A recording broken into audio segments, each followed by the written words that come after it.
Bismillahirrahmanirrahim. Assalamualaikum warahmatullahi wabarakatuh. Alhamdulillahi rabbil alamin, wal aqibatu li ahli taqwa wal yaqin, wala udwana illa 'alal zalimin. Asyhadu an la ilaha illallah wahdahu la syarika lah, wa asyhadu anna sayyidana wa nabiyyana Muhammadan abduhu wa rasuluh.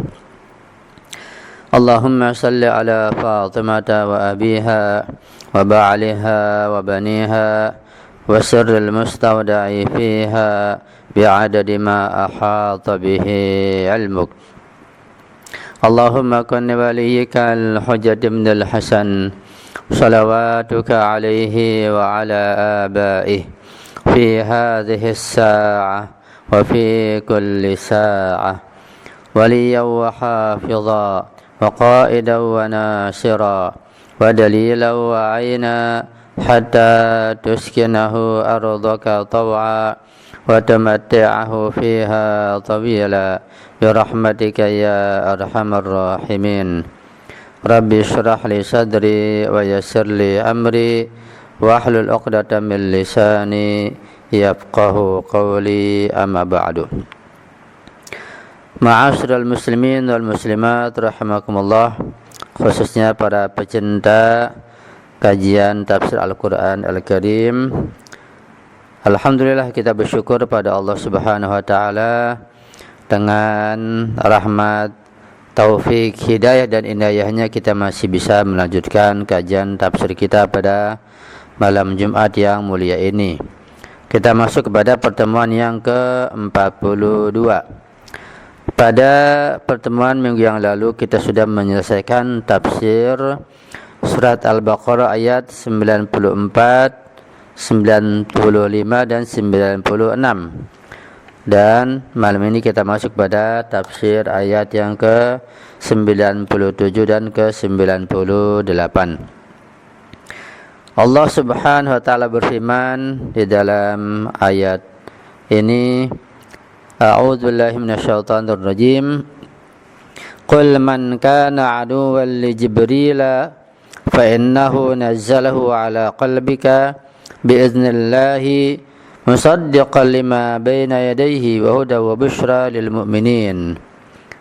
Qul, katakanlah wahai Muhammad kepada kaum Yahudi, pada kaum Bani Israel yang senantiasa membangkang dan menentang itu, katakan kepada mereka, man kana aduwwan li Jibril, barang siapa yang menjadi musuh kepada malaikat Jibril, fa innahu, ketahuilah bahwa sesungguhnya Jibril itu nazzalahu ala qalbika, dia telah menurunkan wahyu ke dalam hatimu, biiznillah, dengan izin dan perintah Allah Subhanahu wa taala.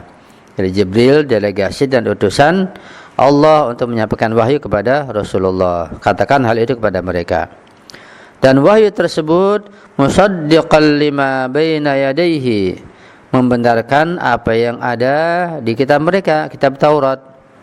Jadi bukan bertolak belakang, bukan mendustakan, bahkan membenarkan, mendukung kitab Taurat. Ya, kalau mereka beriman kepada Taurat dan pada isinya, pasti seharusnya beriman kepada Al-Quran juga, karena sama isinya secara global. Wa huda wa busyra lil mu'minin, dan juga membawa hidayah, membawa petunjuk dan bimbingan, dan membawa kabar gembira lil mu'minin, bagi orang-orang yang beriman. Ayat berikutnya, ayat 98. Man kana aduwwan lillahi wa malaikatihi wa rusulihi wa Jibril wa Mikala fa innallaha aduwwul lil kafirin. Katakan pada mereka, barang siapa yang menjadi musuh bagi Allah, bagi para malaikatnya, para rasul-rasulnya, malaikat Jibril, malaikat Mikail, maka ketahuilah sesungguhnya Allah itu musuh bagi orang-orang yang kafir. Artinya mereka kaum Yahudi dan juga yang lainnya yang memusuhi Allah, musuh malaikat Jibril, para rasulnya, Mikail, mereka termasuk orang yang kafir, dan Allah musuh orang-orang yang kafir. Itu maksudnya. Sababun nuzuli, sebab turun ayat tersebut, ayat 97-98 surat Al-Baqarah. Jaa fi tafsiri Majma'ul Bayan, terdapat di dalam kitab tafsir Majma'ul Bayan dijelaskan dan disebutkan bahwa Ibnu Abbas berkata, menjelaskan, kana sababu nuzuli hadhil ayati ma ruwiya anna ibna Surya wa jama'atan min yahudi ahli Fadak lamma qadima an-nabiy sallallahu alaihi wasallam al-Madinata sa'aluhu. Disebutkan dalam riwayat bahwa Ibnu Surya pakai shad, Surya bukan pakai sin, bahwa Ibnu Surya dan sekelompok dari orang-orang Yahudi penduduk Fadak, ketika mereka berjumpa mendatangi Rasulullah sallallahu alaihi wasallam di kota Madinah, mereka bertanya kepada Rasulullah. Waqalu, mereka berkata, Ibnu Surya dan sekelompok orang-orang Yahudi atau Bani Israel, ya Muhammad, wahai Muhammad, kaifa naumuka, bagaimana tidurmu? Ibnu Surya dan jamaah minal Yahud bertanya kepada Rasulullah tentang bagaimana cara Rasulullah tidur. Faqad ukhbirna an naumin nabi alladhi ya'ti fi akhir zaman, karena kami telah mendapat berita, mendapat informasi tentang tata cara tidur seorang nabi yang akan datang pada akhir zaman. Faqala, Rasulullah menjawab, tanamu aynaya wa qalbi yaqdhan, kedua mataku tidur tetapi hatiku itu bangun atau terjaga atau tidak tidur. Waqalu, mereka mengatakan, kaum Yahudi, Ibnu Surya, shadaqta ya Muhammad, engkau benar wahai Muhammad. Nah, di sini perlu kita jelaskan sedikit tentang makna hadis ucapan Rasulullah, tanamu aynaya wa qalbi yaqdhan, kedua mataku tidur tetapi hatiku melek, yaitu sadar, yaitu terjaga dan tidak tidur.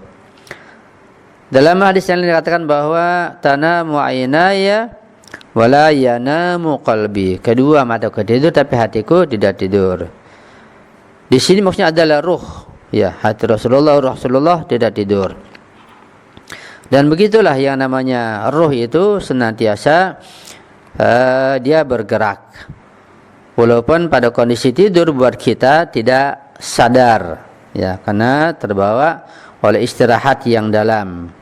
Jadi kekuatan daya dan power roh itu istirahat ketika tidur, sehingga kita tidak sadar, kita tidak merasa. Tetapi buat Rasulullah dan para awliya, para rasul, walaupun kedua matanya merem, ya, memejamkan mata, dan badannya istirahat, nampak kita lihat tidur, tapi ruh mereka, hati mereka tidak tidur, tetap mengetahui apa yang ada di sekelilingnya, tetap mendengar, tetap terjaga. Itulah keistimewaan Rasulullah, para ma'asumin dan para rasul. Kedua mata mereka itu terpejam, tidur, ya, tidak nampak melek, tetapi hati mereka, roh mereka tetap terjaga, ya, tetap melek, mendengar, mengetahui apa yang ada di sekelilingnya.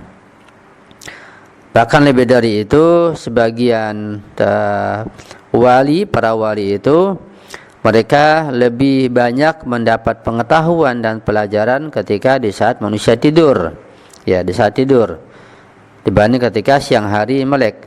Jadi mereka lebih banyak memperoleh pengetahuan, mendapat hikmah dari Allah di malam hari ketika kita istirahat. Dan mereka enggak istirahat, hanya fisiknya saja. Sementara di siang hari, karena banyaknya kesibukan, banyaknya suara, banyaknya kebisingan, dan mereka lebih sedikit dapat ilmu dibanding di malam hari. Itu keistimewaan mereka seperti itu. Tanamu aynaya wala yanamu qalbi. Bahkan mereka ada yang sampai pada tingkatan bisa mengeluarkan ruh mereka memisahkan atau berpisahnya ruh mereka dari badannya, dari fisiknya, yang dikenal dengan maut ikhtiyari. Artinya kapan saja mereka mau keluar ruh mereka dari badannya, mereka akan keluar.